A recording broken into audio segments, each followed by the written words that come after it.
given a function is continuous over interval 0 to pi, show that the limit as n approaches infinity of the integral from 0 to pi f of x times absolute value of sine of nx dx is pi or 2 over pi integral 0 to pi fx dx. And the difficult part about this limit is that first we need to decide the sign, whether it's positive or negative over this 0 to pi. If it were sine of x, of course it's positive.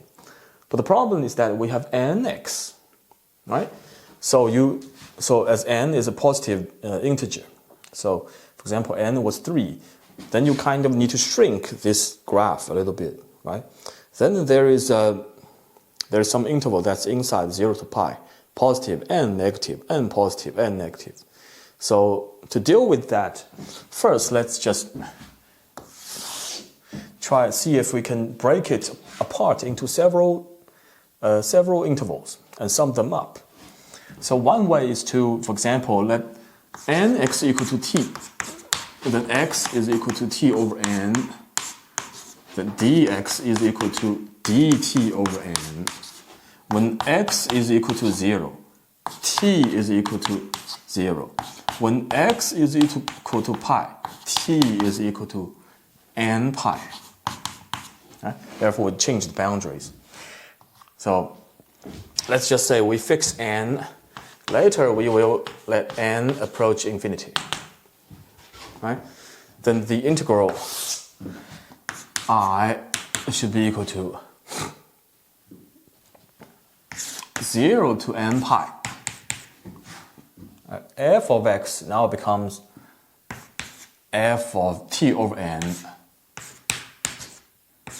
Later we're going to deal with that, so don't worry about this for now. And times absolute value of sine of t dt becomes dt over n, right? 1 over n. Right. This is the integral.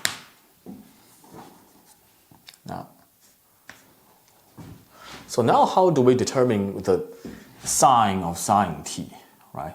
So obviously we break it into the sum of several intervals. So that is equal to 1 over n. So I want to break it into integral from 0 to pi, right? Then f of, so plus pi to 2 pi plus 2 pi to 3 pi plus all the way up to n minus 1 times pi to n times pi, the same integrand, right? So now inside each integral I have this exactly same form, exactly same integrand, and so I can apply the intermediate value theorem of integral as long as both of functions are continuous. Yes, given to be continuous. So is this function. As long as this function is consistently have the same sign over each interval. Does it? From 0 to pi, does it? Yes, it's consistently positive. Sine t, right? Once I get rid of the absolute value, right? From pi to 2 pi, right? Sine t, absolute value. Sine is supposed to be consistently negative, right? But once I use the absolute value, then consistently positive, no worries, right? Then it's obviously applicable. So that means there is a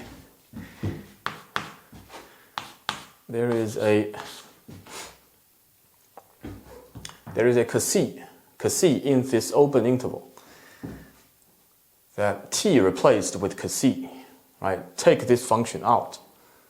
F of c1 over n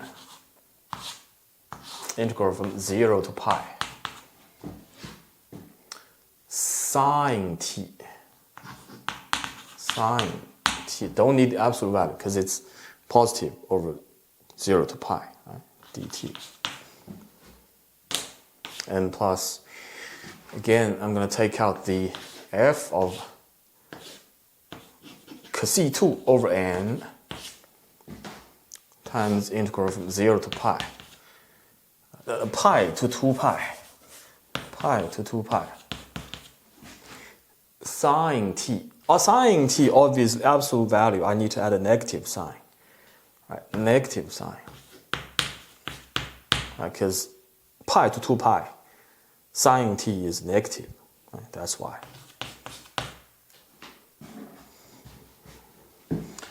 And plus f of c3 over n integral from 2 pi to 3 pi. Again, sine t is positive.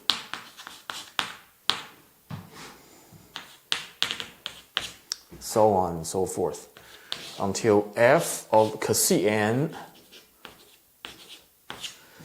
integral from n minus 1 pi to n pi. Obviously, negative to the power of n minus 1 sine t dt. And of course, c1 is less than pi, greater than 0. We don't know the exact position of c1, but that doesn't matter. As long as I know it's rough restriction. c2 is less than 2 pi, greater than pi. Until cn is less than n pi, greater than n minus 1 times pi. All right, so that each c is in the open interval of each boundaries, right? Each boundary is my interval, right? Each boundary. And later we're gonna use that. So obviously now we need to determine we need to calculate this and that, right? But those two integrals look similar, except they have different signs. Especially when I have 0 to pi, for example, 2 pi, sine function, right?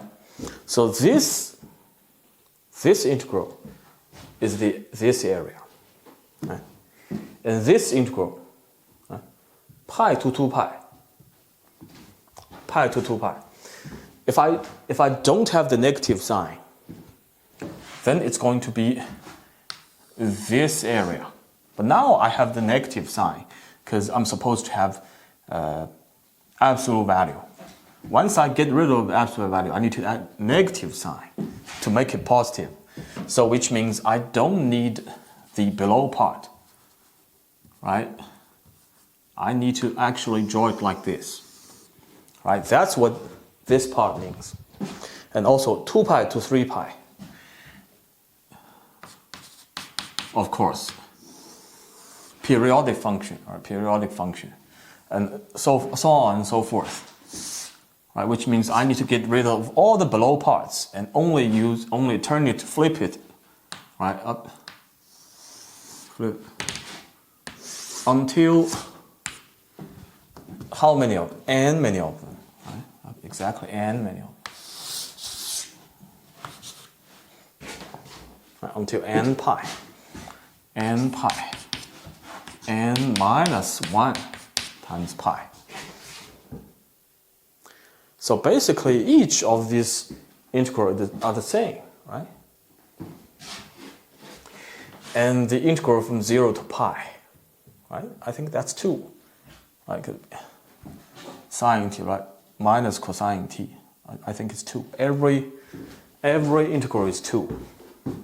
Right? Now I can just easily write it as just factor out each of these values. That's 2, 2, 2. Factor out 2. And put it outside. So this I is 2 over n sigma. Sum I from 1 to n of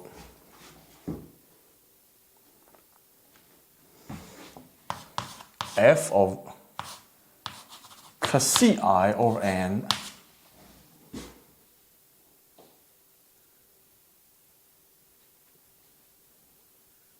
yes. So each of the Ci, right,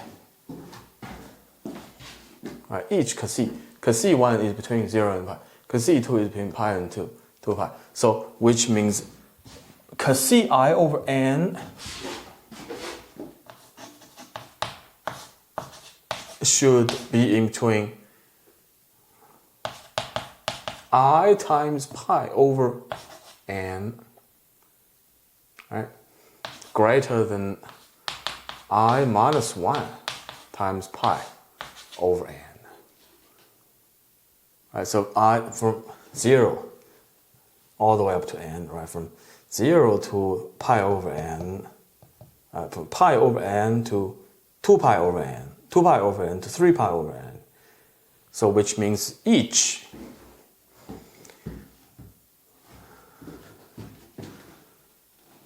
so 0 to pi, which means I actually partition 0 to pi into n equal parts, right? And each part, the width is pi over n. So that's automatically Riemann sum. As long as I rewrite it into, what's the width of each small, pi over n, right? I'm supposed to write pi and divide by pi, right? Times pi divided by pi. So pi over n, 2 over pi, right? Right, pi over n, same thing, right? So this part goes with this part, right? So this is the functional value taken at some point inside each small interval, right? And multiply by the width of the small interval, add them up, Riemann sum. So Riemann sum, we let n approach infinity, will automatically approach the Riemann integral.